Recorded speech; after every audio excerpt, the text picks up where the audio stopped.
മനോഹരമായ ചില കാര്യങ്ങൾ.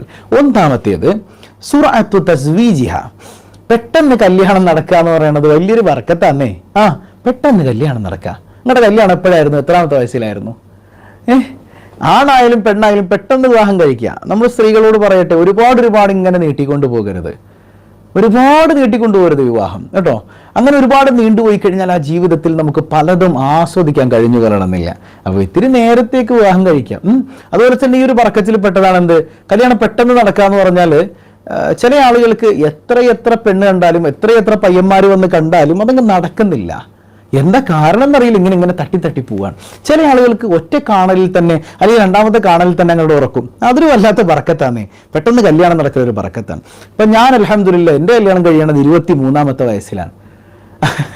അപ്പോൾ 23-ാമത്തെ വയസ്സിൽ ഞാൻ കല്യാണം കഴിച്ചു എന്ന് പറയുമ്പോൾ എന്തെങ്കിലുമൊക്കെ ഒരു ജോലി കയ്യിൽ വേണം കേട്ടോ. പുരുഷന്മാരോട് പറയട്ടെ, സ്ത്രീയെ നോക്കേണ്ടത് നീയാണ്, അവൾക്ക് ചിലവിന് കൊടുക്കേണ്ടത് നീയാണ്. അതുകൊണ്ട് തന്നെ അവളെ നോക്കാൻ പ്രാപ്തനായി എന്നൊരു തോന്നൽ നിനക്കുണ്ടായാൽ ഉടനെ വിവാഹം കഴിക്കണം. അതായത് എനിക്ക് വലിയ ബാങ്ക് അക്കൗണ്ട്, ബാങ്ക് സേവിങ്സ് ഉണ്ടാകട്ടെ, അല്ലെങ്കിൽ പ്രൊമോഷൻ കിട്ടട്ടെ എന്നൊന്നും പറഞ്ഞ് കാത്തിരിക്കേണ്ട ആവശ്യമില്ല. അങ്ങനെ ഇരിക്കാനും പാടില്ല. ആ സുന്നത്ത്, നിക്കാഹ് മിൻ സുന്നത്തി, നിക്കാഹ് എൻ്റെ സുന്നത്താട്ടോ. അതുകൊണ്ട് തന്നെ ആ സുന്നത്തിനോടുള്ളൊരു താല്പര്യം നമ്മുടെ മനസ്സിലുണ്ടാകണം. അതുകൊണ്ട് തന്നെ പെട്ടെന്ന് വിവാഹം കഴിക്കുക. നേരത്തെ കല്യാണം കഴിഞ്ഞ എത്ര പേരുണ്ട് കൂട്ടത്തിൽ? നേരത്തെ കല്യാണം കഴിച്ചവർ, നേരത്തെ കല്യാണം കഴിഞ്ഞതുകൊണ്ട് വല്ലാത്തൊരു ബർക്കത്താണ്. നമ്മുടെ മക്കൾ വലുതാകുന്ന സമയത്തൊക്കെ അവരോടൊപ്പം ഫ്രണ്ട്ലി ആയി നിൽക്കാൻ, വളരെ യങ്ങായി നിൽക്കാനൊക്കെ നമുക്ക് പറ്റുന്ന അവസരങ്ങളൊക്കെ ഉണ്ടാകും. പലപ്പോഴും മക്കളൊക്കെ ഒന്ന് വലുതായി വരുമ്പോഴത്തേക്കും വാപ്പായുമായോ ആകെ വയസ്സായി പോയി, മക്കളുടെ കാര്യങ്ങളോടൊപ്പം ഓടിയെത്താൻ പറ്റാത്തൊരവസ്ഥയൊക്കെ ഉണ്ടാകുന്നുണ്ട്. എന്തുകൊണ്ടാണ്? ഒരുപാട് വൈകി വിവാഹം കഴിക്കുന്നത് കൊണ്ടാണത്. ഇത്തിരി നേരത്തെ ആണെങ്കിൽ ലൈഫ് അടിപൊളിയാവുന്നേ, ബറക്കത്താണെന്ന് ഇമാം ഗസ്സാലി റളിയല്ലാഹു അൻഹു രേഖപ്പെടുത്തുന്നത് കാണാം. രണ്ടാമത്തത് എന്താണെന്നറിയോ? സുറഅത്തു റഹിമിഹ, അതായത് പെട്ടെന്ന് പ്രസവിക്കുക. പെട്ടെന്ന് ഗർഭം ധരിക്കുക, പ്രസവിക്കുക എന്നൊക്കെ പറയണത് കല്യാണം കഴിഞ്ഞ് പിറ്റേന്ന് തന്നെ ഇങ്ങോട്ട് പ്രസവിക്കുക എന്നല്ല അതിൻ്റെ അർത്ഥം. അല്ലെങ്കിൽ 10 മാസം ഗർഭം ചുമക്കാതെ 1-ാം മാസം പ്രസവിക്കുക എന്നൊന്നുമല്ല. കല്യാണം കഴിഞ്ഞിട്ട് ചില ആളുകൾക്ക് ചില താല്പര്യങ്ങൾ, അതായത് ദീനിയായ താല്പര്യങ്ങളൊന്നുമല്ല, നമ്മളിങ്ങനെ നമ്മുടേതായ ചില താല്പര്യങ്ങളിൽ ഗർഭം ധരിക്കൽ ഇങ്ങനെ നീട്ടിക്കൊണ്ടു ഒരു 4-5 കൊല്ലം കഴിയട്ടെ. ഇപ്പം നമ്മൾ യൂത്തല്ലേ എന്നാണ്.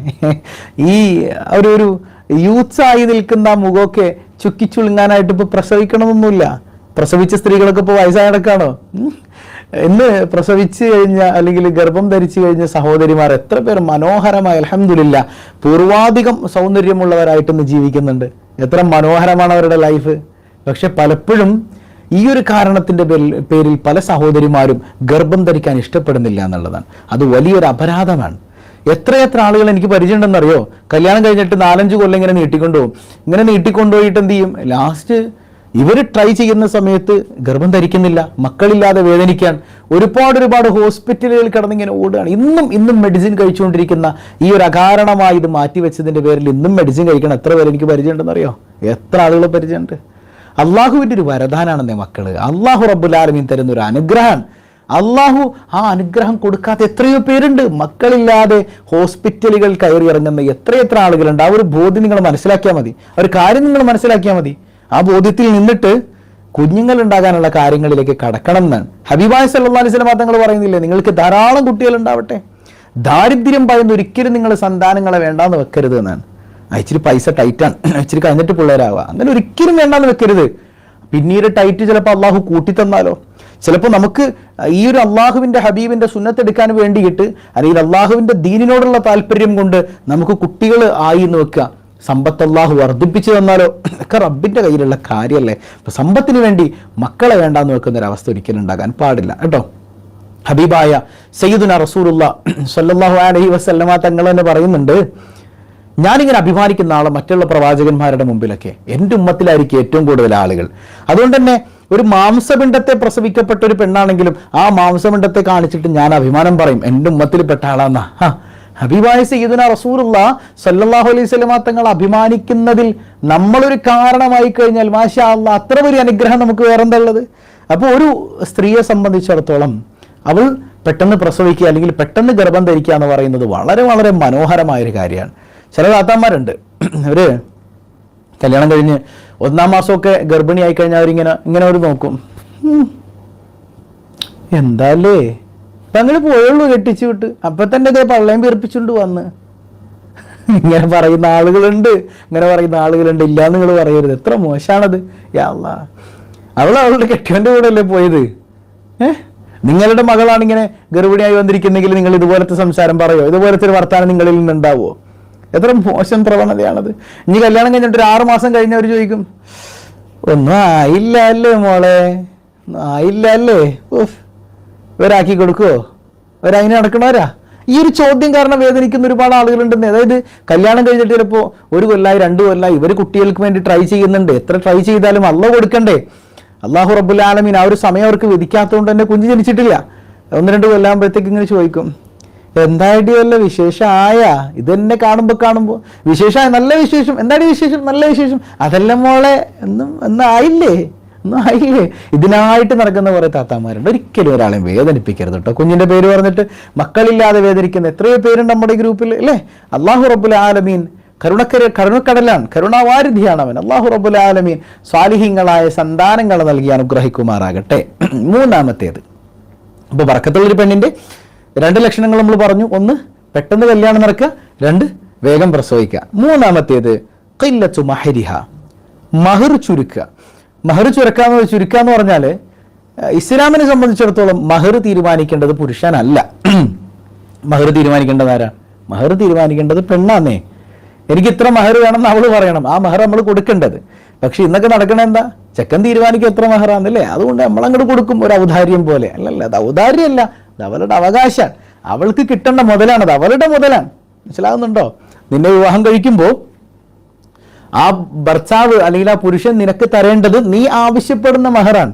അപ്പോൾ ആ ആവശ്യപ്പെടുന്ന സമയത്ത് വളരെ കുറച്ച് ആവശ്യപ്പെടും, അവനെ ബുദ്ധിമുട്ടിക്കാതെ കുറഞ്ഞ മഹർ ആവശ്യപ്പെടുന്ന പെണ്ണാണെങ്കിൽ അവൾ ബറക്കത്തുള്ള പെണ്ണാണെന്ന് ഇമാം ഗസ്സാലി റളിയല്ലാഹു അൻഹു. ഇന്ന് ആരാ മഹറിനൊക്കെ പ്രാധാന്യം കൊടുക്കണത്? ഇന്ന് പ്രാധാന്യം സ്ത്രീധനത്തിനല്ലേ. നേരിട്ട് ചോദിച്ചില്ലെങ്കിലും പല ഉടുക്ക് വഴികളിലൂടെ നമ്മളിത് ചോദിച്ചിട്ട് എങ്ങനെയെങ്കിലും സ്ത്രീധനം മേടിച്ചെടുക്കും. യാ അല്ലാ, ആ സ്ത്രീധനം വാങ്ങിയിട്ട് മക്കളെ ബിസിനസ് തുടങ്ങാൻ നിൽക്കുന്നവരുണ്ട്, സ്ത്രീധനം വാങ്ങിയിട്ട് ഗൾഫിൽ പോകാൻ നിൽക്കുന്നവരുണ്ട്. ഒരു ബറക്കത്ത് നിങ്ങളുടെ ജീവിതത്തിൽ നിങ്ങൾ പ്രതീക്ഷിക്കരുതേ, ഒരു സന്തോഷം ഉണ്ടാവും നിങ്ങൾ കരുതരുതേ. ഒരു മനുഷ്യനെ വേദനിപ്പിച്ചിട്ട് ആ മനുഷ്യന്റെ മകളെ വിവാഹം കഴിക്കുമ്പോൾ അയാൾ ഉണ്ടാക്കിയത് മുഴുവൻ നിങ്ങൾ അടിച്ചെടുക്കുന്ന ഒരു തരം മോഷണമാണത്, ഒരു തരം തട്ടിപ്പാണ്, കൊള്ളക്കാരനാണ് നിങ്ങൾ. അങ്ങനെയുള്ള ആളുകളായിട്ട് മാറരുത്. സ്ത്രീധനത്തിന്റെ പേരിൽ വേദനിക്കുന്ന എത്ര കുടുംബങ്ങളുണ്ട്. യാ അല്ലാ, ഇനി അവളുടെ സ്വത്താണെങ്കിൽ പോലും, ഇനി അവളുടെ സ്വത്ത് അവൾക്കായിട്ട് എന്തെങ്കിലും കൊടുത്തു എന്ന് വെക്കുക, അവള് നിങ്ങൾക്ക് തന്നാൽ നിങ്ങൾക്ക് വാങ്ങാം. അവൾ നിങ്ങൾക്ക് അല്ലെങ്കിൽ അവരുടെ കുടുംബം സന്തോഷമായിട്ട് വല്ലതും പൊരുത്തപ്പെട്ട് നിങ്ങൾക്ക് തന്നു, നിങ്ങൾക്ക് വാങ്ങണോണ്ട് വിരോധമൊന്നുമില്ല. പക്ഷേ അവർ വേദനിച്ച് കഷ്ടപ്പെട്ട് സ്ത്രീധനമായി അതുണ്ടാക്കിയ ഒരു പണമാണെന്ന് ബോധ്യപ്പെട്ട് കഴിഞ്ഞാൽ നിങ്ങളത് വാങ്ങരുതേ, അത് അവർക്ക് തിരിച്ചു കൊടുക്കലാണ് മാന്യത. ഇനി നിങ്ങളുടെ ഭാര്യയാകുമ്പോഴത്തേക്ക് അവൾക്ക് എന്തെങ്കിലുമൊക്കെ ഒരു ആഭരണം ഉണ്ടാവുമല്ലോ, ഒരു പെൺകുട്ടിയല്ലേ, അവൾ വീട്ടിലേക്ക് ഇട്ടുകൊണ്ട് വരുമ്പോഴത്തേക്ക് അതൊക്കെ വാങ്ങി ലോക്കറിൽ സൂക്ഷിച്ചു വെക്കുന്ന അമ്മായിയമ്മമാരുണ്ട്. അയ്യയ്യേ, എന്തൊരു മോശമാണത്. എന്താണ് ഈ അമ്മായിയമ്മമാരൊക്കെ ഇങ്ങനെ? ചിലപ്പോൾ അവരുടെ അമ്മായിയമ്മമാർ അവരോട് ഇതിലേറെ മോശമായിട്ട് പെരുമാറിയിട്ടുണ്ടാവും. അങ്ങനെയുള്ള ആ അമ്മായിയമ്മ സ്വന്തം മരുമകളോട് സ്നേഹം കാണിക്കണ്ടേ? അതിന് അവരുടെ അമ്മായിയമ്മ ചെയ്തതിൻ്റെ ഇരട്ടി ഇങ്ങോട്ട് ചെയ്യും. അത്രത്തോളം മോശം സ്വഭാവമുള്ള അമ്മായിയമ്മമാരായിട്ട് നമ്മൾ അധപ്പതിച്ചു പോകാൻ പാടില്ല. മരുമക്കളാണെങ്കിലും കേട്ടോ, അമ്മായിയമ്മയും മരുമോളും അല്ല, ഉമ്മായും മോളുമായിട്ട് ജീവിക്കുമ്പോഴാണ് ആ ജീവിതം മനോഹരാവുക. ഇനി അവൾ ഇട്ടുണ്ടോ ആ സ്വർണം നിങ്ങൾക്ക് തരണം ഒരു നിർബന്ധമില്ല, മനസ്സിലാവുന്നുണ്ടോ? അത് അവളുടേതാണ്, അവളുടെ അവകാശമാണത്, അവളുടെ സ്വത്താണത്. അവൾ നിങ്ങൾക്ക് തന്നാൽ വാങ്ങാം, തരാതെ അവളിൽ നിന്ന് തട്ടിപ്പറിച്ചു കൊണ്ടുപോയിട്ട് നിങ്ങൾ കച്ചവടം ചെയ്താലോ, നിങ്ങൾ ഗൾഫിൽ പോയാലോ ഒരു സമാധാനം നിങ്ങൾക്ക് കിട്ടുമോ നിങ്ങൾ പ്രതീക്ഷിക്കരുതേ, ഒരു സന്തോഷം ആ ലൈഫിൽ ഉണ്ടാവില്ല. അപ്പം അതുകൊണ്ട് തന്നെ ആ വിഷയത്തിൽ സൂക്ഷ്മത പാലിക്കണം എന്നുണർത്തട്ടെ. അപ്പം മഹർ വളരെ കുറച്ച് ചോദിക്കുന്ന പെണ്ണാണെങ്കിൽ അവള് ബർക്കത്തുള്ള പെണ്ണാണ്. ഹബീബായ് സല്ലല്ലാഹു അലൈഹി വസല്ലം തങ്ങൾ മഹർ കൊടുത്തത് ഒരുപാടങ്ങ് കൂടുതൽ കൊടുത്തിട്ടില്ല, വളരെ കുറഞ്ഞു പോയിട്ടില്ല, മധ്യമമായി സ്വീകരിച്ചിരുന്നു. ആ നിലപാടിലായിരുന്നു മുഹമ്മദ് മുസ്തഫ സല്ലല്ലാഹു അലൈഹി വസല്ലം തങ്ങൾ ഉണ്ടായിരുന്നത്. ഇനി 4-ാമത്തേത് ഹബീബായ് സല്ലല്ലാഹു അലൈഹി വസല്ലം തങ്ങൾ പറയുന്നുണ്ട്, മിൻ ബറക്കത്തിൽ മർഅ തബ്കീറുഹാ ബിൽ ഉൻസ. ഒരു പെണ്ണിന്റെ ബറക്കത്തിൽ പെട്ടതാണ് അവൾക്ക് പെൺകുഞ്ഞ് ജനിക്കാന്ന് പറയുന്നത്. അതിപ്പോ നമ്മുടെ കയ്യിലുള്ള കാര്യമല്ലല്ലോ, അള്ളാഹു ആണ് തരുന്നത്. അപ്പൊ പെൺകുഞ്ഞ് ഒരിക്കലും മോശമാണെന്ന് ചിന്തിക്കരുതേ. അങ്ങനെ ചിന്തിക്കുന്ന ആളുകളൊക്കെ ഉണ്ട്. പെൺകുട്ടി അവൾ അത്ഭുതമാണ്, അവൾ വല്ലാത്ത കാരുണ്യാണ്. ആ കുഞ്ഞിനെ കയ്യിൽ കിട്ടുമ്പോൾ ആ കുഞ്ഞിനെ നന്നായി പഠിപ്പിച്ച് നല്ല വസ്ത്രം കൊടുത്ത് ഭക്ഷണം കൊടുത്ത് ദീനീ ബോധമുള്ളൊരു പെൺകുഞ്ഞായി നീ വളർത്തിയാലുണ്ടല്ലോ, വലിയ സ്വർഗം നിനക്കായി കാത്തിരിപ്പുണ്ട്.